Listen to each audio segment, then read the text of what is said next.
In this video we are finding out if these, the Nike Alphafly 2, are worth £275.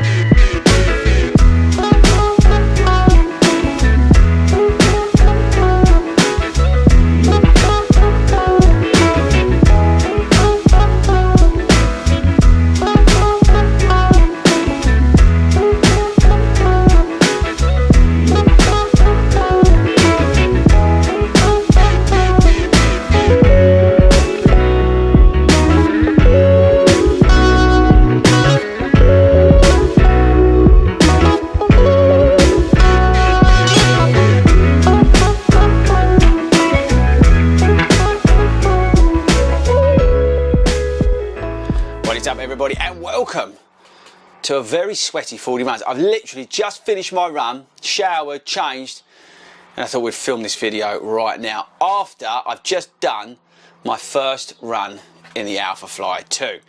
We did 12 miles today, 10 of that was at goal pace, which is the perfect run for this shoe. Marathon pace for me, 3:45, so about 8:35 per mile is where I'm at in terms of my goal pace. Bear in mind I have done a marathon, although a very good one, but a couple of weeks ago, so I was quite happy to do 10 miles today, and we did a 2-mile cool down. But I thought it would be a great run to do a sort of first impressions test of the Alphafly 2.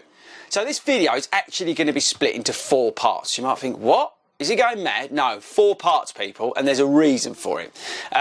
Firstly, the video would be an hour long, and you'll all switch off after 5 minutes. But I want to break it down because today, in this video that you're watching now, we're going to talk about the changes that have been made. The second video is going to be about what it's like versus version 1.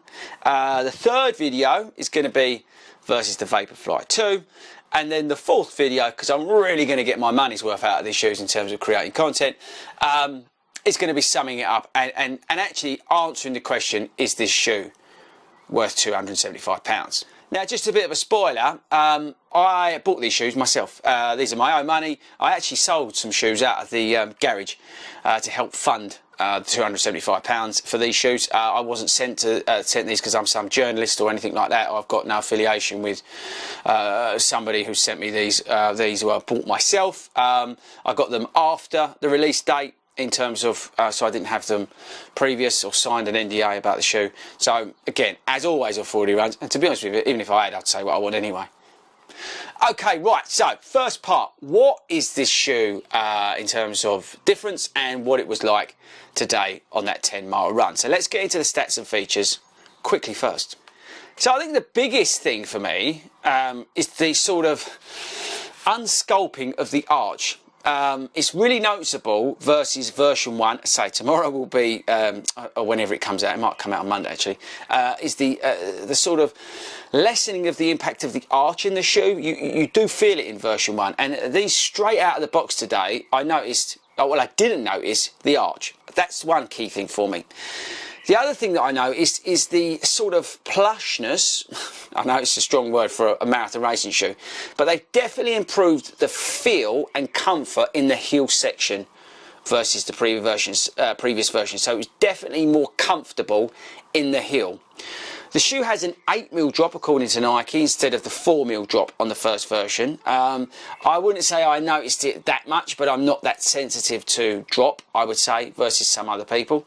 You may notice that we've added some ZoomX added under the air zoom units. We're going to start measuring stuff by the way in the second video.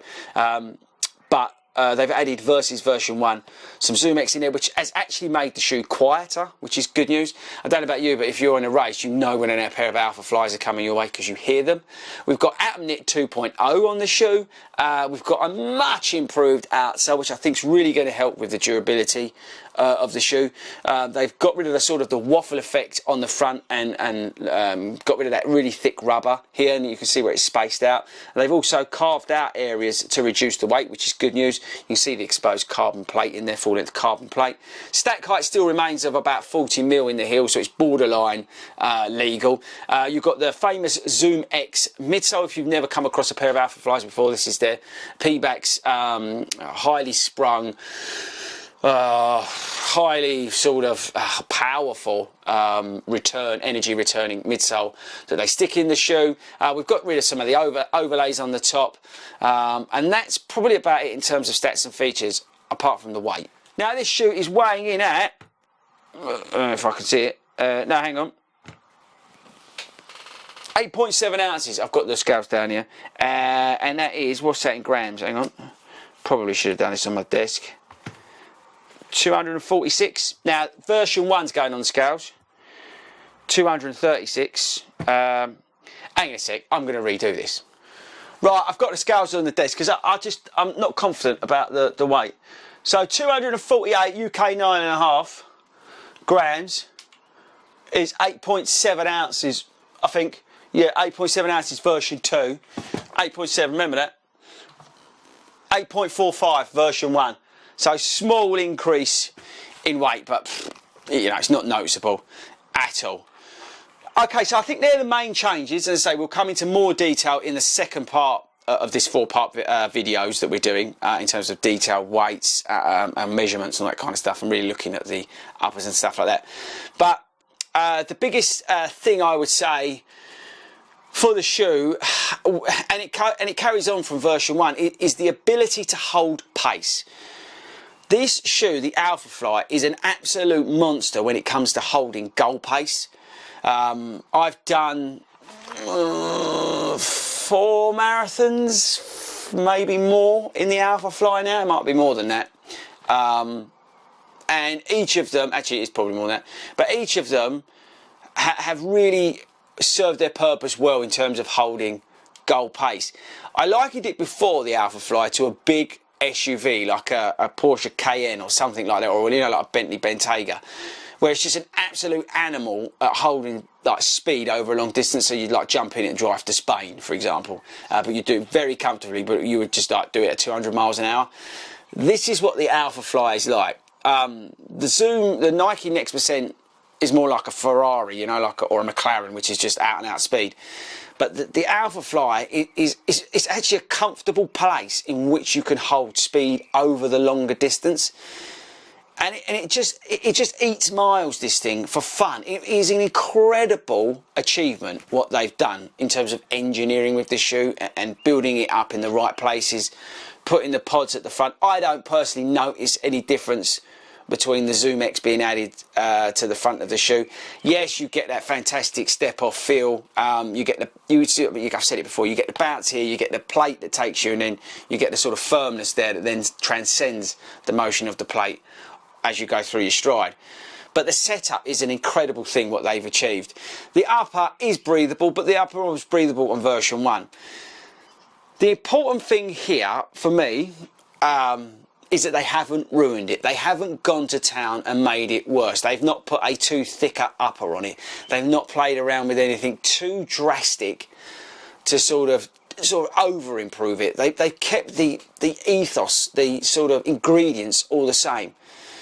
So you've got to take your hat off to Nike, really, when you actually stop and think about it, because once again, they've just showing how good at engineering they are in terms of ultimate speed. We know their daily trainers are terrible, but in terms of their marathon and their sort of racing shoes, they continue to absolutely nail it. Right, it's not one big love affair with the Alphafly, right? And we will come on to it in the 4th video when we conclude. But this thing is a mission to get on, right? It is an absolute mission. There's a reason why this thing's got 2 pull tabs on it, people. It is a nightmare to put on. I don't know what it would be like to put on. Actually, I might try it between filming these videos. What it's like to put a thick sock on in this shoe. Chances are you probably wouldn't, because you'd be wearing a racing sock. But it's a nightmare. I'm just telling you. The other thing, do not, under any circumstances, like the Pegasus Turbo, So don't use that, which they've obviously changed from like that, to take the shoe off, because that will break, right? And if you spent 275 quid, if you don't work for a magazine and been sent these for free, and you then go and put your foot on that, you're going to be down big time, because you're going to have to probably super glue it or do something like that. So don't be using that thinking that's a wedge to take them off, because they are a nightmare to get on and get off, especially when your foot expands. It was a hot day today, and it was tough putting these on and off. So just a bit of a pre-warning. Once they're on, you're locked in and it's awesome, right? But just be aware of that.